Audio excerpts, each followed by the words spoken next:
Persecution of our brothers and sisters in Laos can take various forms, not just jail time or physical violence. For instance, Brother Josh tells us about a school teacher who came to faith in Christ. This principal came down, had a meeting with him, in the office and said, you have your choices here. Number one, you either renounce your faith, continue your job, and it's a good job. You just started. You're going to have a long career because he's a bright guy. Or number two, your salary won't be on time. You won't get a promotion. You're going to be laughed at, and eventually you might want to quit. Well, he didn't choose any of that and just quit altogether. Jesus never promised his followers an easy path. In fact, he told his disciples that the world would hate them. He sent them out as sheep among wolves. Jesus' words came true in the life of the apostles, and they're still coming true today in the lives of his followers around the world. Join host Todd Nettleton as we hear their inspiring stories and learn how we can help. Right now on the Voice of the Martyrs Radio Network. Welcome again to the Voice of the Martyrs Radio. My name is Todd Nettleton, and we are in our studio in Bartlesville, Oklahoma with Brother Joshua. We're going to call him Josh the rest of the time. Josh is from Khmu Christian Connection. And some of you who are longtime listeners to Voice of the Martyrs Radio will remember when we had Brother Sion on Voice of the Martyrs Radio. Brother Sion is Josh's dad, so we'll talk about it. And if you heard that interview, you probably haven't forgotten it because Brother Sion is one enthusiastic guy, and when you listen to that, it's hard not to be excited about what God is doing. You'll hear some of that genetic kind of handed down to Josh today as well. Josh, welcome to Voice of the Martyrs Radio. Yeah, well, thank you. Thank you for having me. It's a real privilege. Thank you.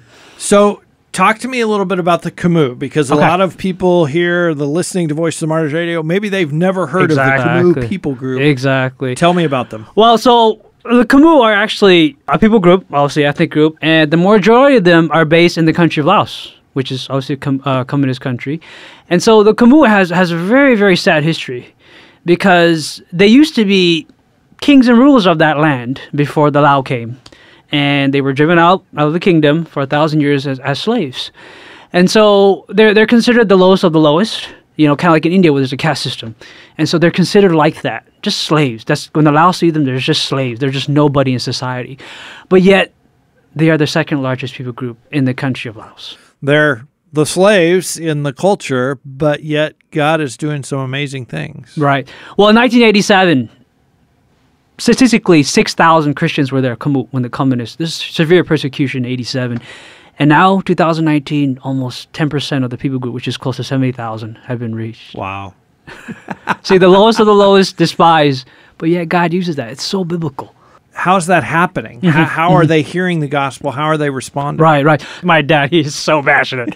Loves his people. Sometimes he loves me more than me, when I think about it. No, but God placed that in his heart because and then he joined FEBC, Forest Broadcasting, which is a radio ministry. And so when the Khmu heard, they're like neglected. And so when they heard the radio, it felt special to them because it was in their language. And there's someone that cares and understands their culture, what they're going through.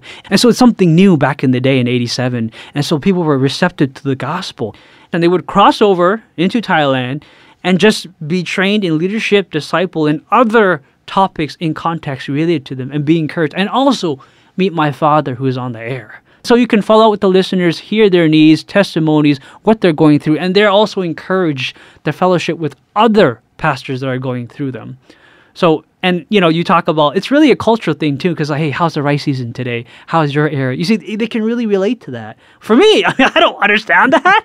So I go in to learn, and I go in to be encouraged. There's other things I manage, but just to learn from them, what they go through, because their testimonies are just so, they're up there talking about getting kicked out the next day, I don't know, and I'm like, really? Like, you're going to be gone from your house your whole life just for following Christ. I would guess that if they get like a 2-night pass, you start early in the morning, you go till late at night. They're traveling long ways. Next day, 6 a.m., Bible, breakfast, Bible, till 12. 12, Bible, take a shower, hurry up, eat, testimony, sing, praise, Bible. More Bible. And then the next day, repeat that. And the next day, half the day. Because my dad does not want to waste time. Right. Because he sees it so precious. And so it really touches my heart to see that. Can you talk about some of the people that you're working with who are enduring persecution, and really in many cases, I think, choosing persecution. Here's your choice. You can deny Christ and come back to our way of life, or we're going to make your life miserable. And they say, well, nope, I'm following Christ. You do your best to make me miserable, but I'm going to follow Jesus. Tell me some of their stories. Just recently, I got this email from one of our frontline worker, the VM supports, and he said this family, they had a baby. In the Khmu culture, when something goes wrong physically or healthy, you go to the witch doctor, the voodoo doctor, and, he'll do his whatever. You got to kill a pig, a cow, whatever. And, they'll just milk money off you, basically. And so him and his wife, the baby was really sick. And so they killed pigs, killed this, and the baby died. And so they were like, we did all this stuff. And so they found a pastor, and the pastor prayed for them and this. And he said, well, pray for a baby. They prayed for a baby. And the lady got a baby. And they said, we believe in Jesus because this is a miracle. But then the family, the mother said, what are you doing? You got to stop this religion. But they said, no, we're Christians now. Jesus gave us this baby. He's so precious. Got kicked out of the house. That's because miracles, really. I mean, our culture is really miracles that they see that Jesus is real, especially with a baby. Now they live in this little small hut temporarily, don't know what to eat, and so we have to, rise and try to get them going. It's stuff like that that's just really touching. Well, and what an amazing testimony, though. We did everything the witch doctor said, and our baby died. Exactly. We prayed to Jesus, and now we have a baby, and he's healthy, and he's alive. Exactly. Because one of the main reasons why the Khmu come to Christ a lot, too, is because they're sick and tired of the witch doctor, because they demand stuff. Because the devil uses that, right? They demand stuff. They link you with that. You can't do this. You can't do that. You can't do this. You got to give this. Jesus doesn't ask for that. Jesus just asks you just to commit your life to him, admit you're a sinner. It's very simple. I mean, we think about it. And so Khmu are very simple people. I'm a complicated guy, so I make it complicated sometimes, Well, Khmu is so simple because I look at that, it's like, wow, I'm so encouraged. Well, and I'm reminded of the slavery. These They are enslaved in many ways to the Lao people, or they're treated as slaves. Yes. But they're also enslaved spiritually to the witch doctors and to the oppression of that as well. Yes. So when you break free from that slavery, you can imagine the joy and the excitement and the desire. Man, I want to tell my family. I want to tell my village. I want to tell everyone I know because I'm free now. Right. Exactly. But once again, that comes with a cost. And so that's a cost that I'm so glad that really VOM has been behind the scenes in being the response to what they're facing. What does it mean to them? Let's say a pastor gets detained or whatever. Yep. He's at the police station and VOM helps in some way. Maybe it's, they help his family, or maybe they send a lawyer to talk to the police. What does that mean to him when he understands these Christians in America that I've never met know about me and are helping me? How does that? How do they respond to that? One of the things that the ministry has been very fruitful is follow up and caring. Because we can have our leaders or us, we love you, we care for you, but if we don't show it by action, there's how really much love is it? right. I mean, that's how Khmu is. Like, our guys would go follow up, and if there's a persecution, our guys will be there. Because I made it priority to our frontline workers, especially guys that are under me. I said, hey, if there's persecution, that's my priority. Because we want to show love to the family that Jesus does care for you. Even knowing that your guys could get persecuted. Yes. Going to the village to start asking questions about the Christians. Exactly. But by God's grace, some of the provinces that have our leaders, they're now the vice rep or the representative for the official government. Oh, wow. Yeah, so we have connection there in one sense. But they're very careful because they have to maneuver their position with us too. But, even if you have that position, you're still under that, communist rule, I'm just saying. So do you really have the power or not? Yeah. What does the discipleship process look like? Someone hears the radio broadcast, they come to Christ, they send you a letter. How do you keep training and discipling that person? So that person, we always ask them, do you have a local church? Where is it? What village? And then we know who's the responsible for that area. Because we do have a network in every area. It's like, tens of thousands of Christians, we do have that. We have to keep that structure, right? The Exodus Right. 18 model of leaders and representative and what's going on in the area. And so when one individual accepts Christ, sometimes if that village has a Christian already, they know where to go, the local church. But there are some areas where it's very isolated. And so we do have to depend for our leaders to go visit them. So just recently, we just had a Bible school student. VOM supplied a motorbike for him to go visit with funds to follow up. Because I said, this is very crucial. We take everybody, and there's only so much you can do.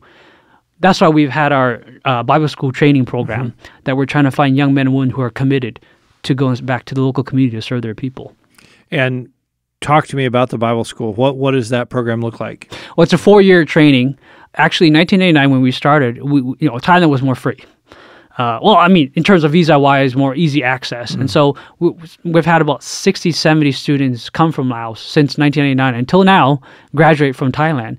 But around 2010, our leaders were saying we should start a Bible school inside, underground, to train more. Which is completely illegal. Exactly. But that was so we were like, Right. Is it safe? Is it It's this? important. Yeah, it's important. Because we It's wanted not more legal, leaders, but it's discipleship. important. Yeah, and so we came to VOM with the idea, and they were 100% for it. Till today, we have it. Now we're going to have 9 students come in Chiang Mai, Thailand there, that are going to study the Bible for 1 month. And so, we try to keep up with, discipleship is important, multiplying the next generation. How do the young people, how are they responding? The young people in the church who maybe question some of the old ways or question like young people do, how are they responding to the gospel? The past 10 years, my dad has really laid the foundation on the program and our staff about how education is very important. And so the new generation are very bright now. If you meet them, they're just smart. You don't think they're Khmu, and they're just educated. They want a better future. They don't want to be like the parents, because that back in my dad's generation, it was always, they're so poor they can't read, but as long as you accept Christ, there's internal salvation there. But the new generation, education, because you can't survive in this world of education. And so when they see that, they believe that being a Christian, it can really empower them because God has a plan for them. It doesn't matter if you're Khmu. That's just, sure, so what? You're Khmu. You can do anything, really. That's just your ethnicity. You can't hide it. God gave that to you. So the new generation are responding in ways that are unbelievable because they're more educated and trying to understand the Bible more. And they do want to be better in life. And they do understand about the biblical concept and understand deeply more about the Bible. One of the challenges is in a situation like that, maybe somebody comes out of Laos, they get educated in Thailand, and they don't go back. How do you get people that are so committed that they're willing to go back? So it's amazing because a lot of the young people that come now, the past 5 years, are actually, interviewed and screened by our leaders that started the Pioneer Ministry. And so one of the things that our leaders did was when we had inside seminars inside Laos, kind of like what VOM is supporting, they would take these students, to go to the villages, to go to the areas, and practical work in worship. And some of these actually youth grew up in the church, in the youth. And so when they would see our leaders come in, they have much respect for them because they want to be like them, and see the sacrifice. Because these leaders in our culture is very respectful. This is the reverend, this is the pastor. And so they see that, and they they want to serve our people. Because we're very serving the Khmu, serving the local community. And so they have that heart and passion. But hey, we understand some don't go back and serve, and you can't have that to all. But we pick people who really have the heart to serve. And now with much network and leadership, we can see and screen and interview who's going to come. Because it's time and money. We want to be fruitful with God's resources and the people like VOM supporting us. You've talked a little bit about what VOM does.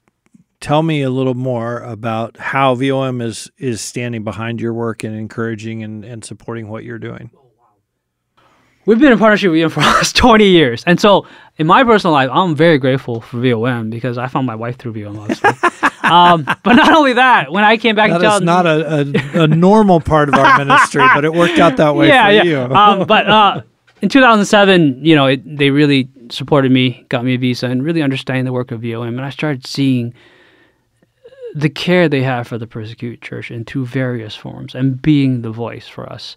Not only that, but understanding the needs of us. Because, some organizations, this is our, this is our menu and you pick what you want. Right. But this wasn't, it's just like, well, we need this. What does VOM think? Oh, and it was a very good partnership, especially with the right person on the ground with us. So VOM has really not only that, but through all the persecution cases, there have been responses. That's really encouraging, because the groundwork of us has really been supported by VOM. That's what the fruit is seeing today. It's really VOM the past 20 years that's supporting the groundwork. But I would say FUC is the Air Force. VOM is the ground force helping us with the ground soldiers to reach the gospel to the persecuted there. And I know one of the things that we supported recently was a conference specifically about persecution. Yes. Why is that so significant to the pastors in Laos? So, like I said, the Khmu are simple people. When they accept Christ, they just believe that this is God, this is real, these are some verses. It's true what they say. But with our leaders, we didn't understand the real theology behind it. Because there's a reason why there's persecution. There's a reward. There's this is why the devil's work. So it was a whole in-depth, and it was for leaders of leaders, to go back and teach this materials, to go back to various villages to teach. So, like I said, responsive to the persecution of an individual. And so it was so crucial to understand.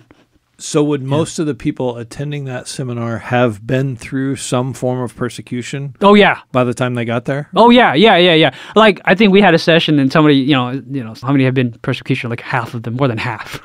So, arrested, interrogated, threatened, been in prison. So they understand, but they're just normal. It's like, it happens. But they hadn't necessarily studied the theology of it. Yes. So what did they take out of that? So two things, really, that were very, very powerful that they took out of it, that came to me, the feedback, was understand that persecution is a spiritual battle. Because when you read in Acts, when you saw the light, when Jesus said, why are you persecuting me? It wasn't them or this place. It's like me, Jesus. And so that concept resonated toward them, that we talk about the devil, that he hates the works of Jesus and hates people who commit to him, and he manipulates the hearts of those that persecute him. Because we learned about the forms of persecution, because we always think it's verbal, physical, but really behind the scenes, there's a ruler out there that does not like this stuff. So they were challenged to pray for those that persecute them. And that was challenging, because it's really the devil behind the scenes, and they try to grasp that concept. Yeah, it was very tough. In many ways, that's what makes it possible to pray for the person, because you're not persecuting me, so I don't have the right to be angry or hate you. You're persecuting Jesus. Right. It's not personal against me, so I can still love you and I can still pray for you. It was difficult at first, but then we started going deeper. I can't go on to it.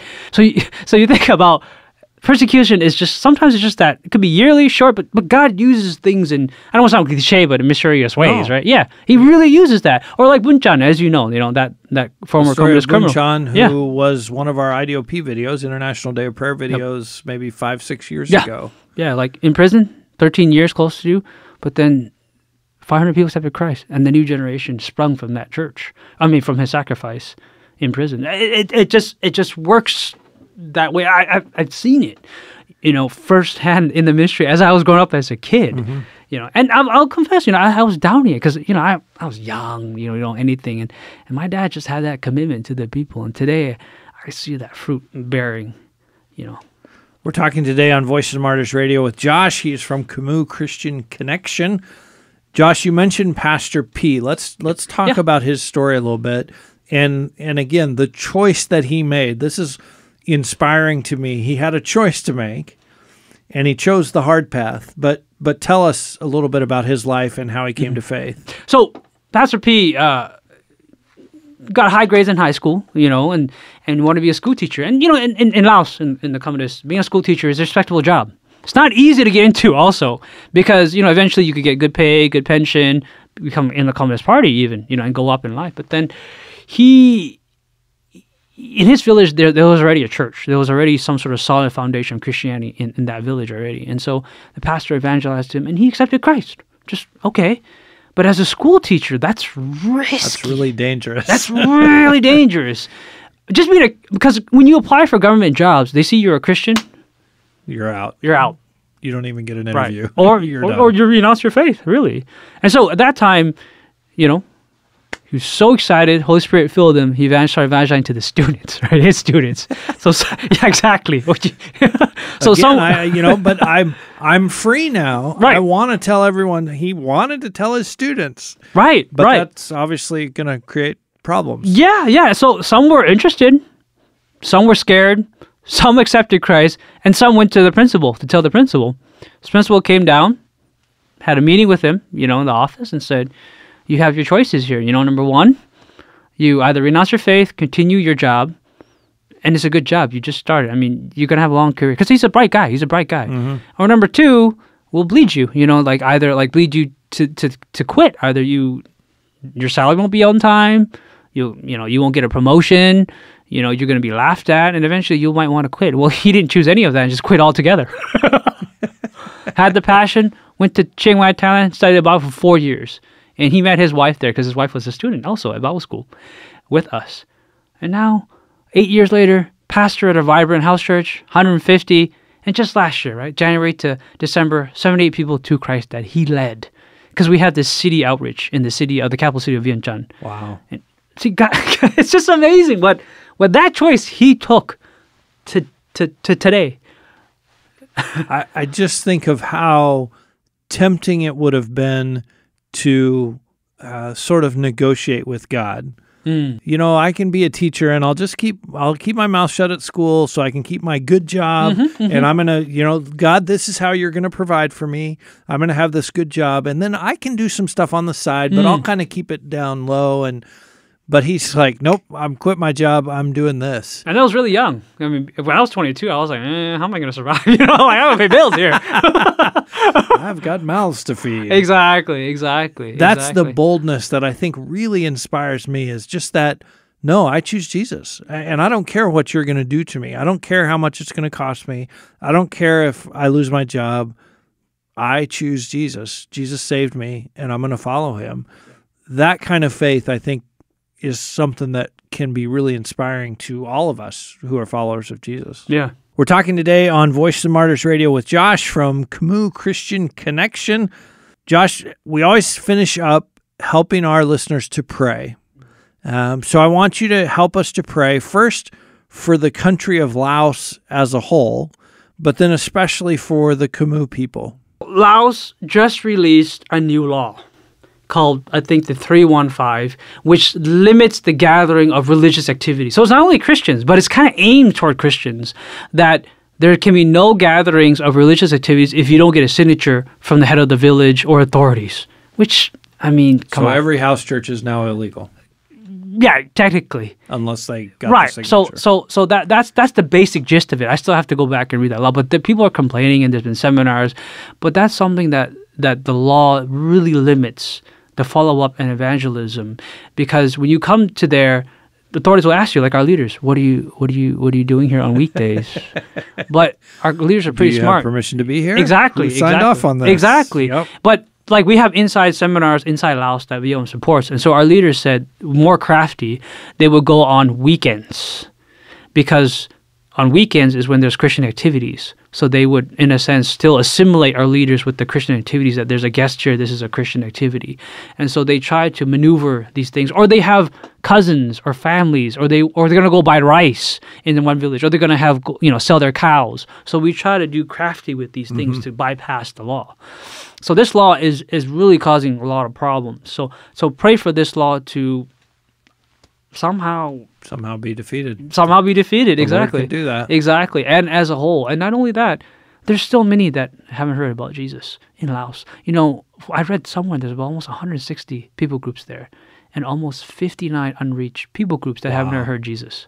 So it's not only the Khmu, but to praise for the Khmu, not only that, 7 out of 10 Christians in Laos are Khmu.